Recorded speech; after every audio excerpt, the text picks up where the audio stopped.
Iranians welcoming their president home from the UN meetings here in New York City. And following his groundbreaking phone call with President Obama, the conversation breaking decades of silence, marking the highest level of contact between leaders of the U.S. and Iran since the Islamic Revolution in 1979. Hundreds of people cheered for President Hassan Rouhani.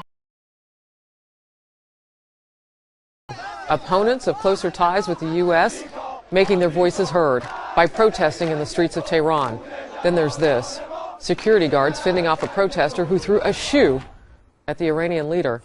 You may know that act is seen as the ultimate insult in Islam. Brian Yanis is in our New York City newsroom with more on this. Brian?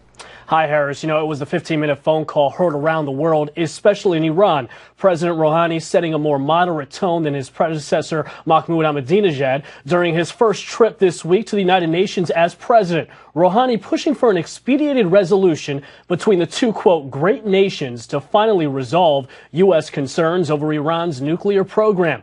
Rouhani saying he is ready to offer more transparency and cooperation to assure the U.S. that Iran's nuclear program won't be weaponized, but only if crippling economic sanctions against Iran are lifted. He also says he hopes a deal can get done within 3 to 6 months.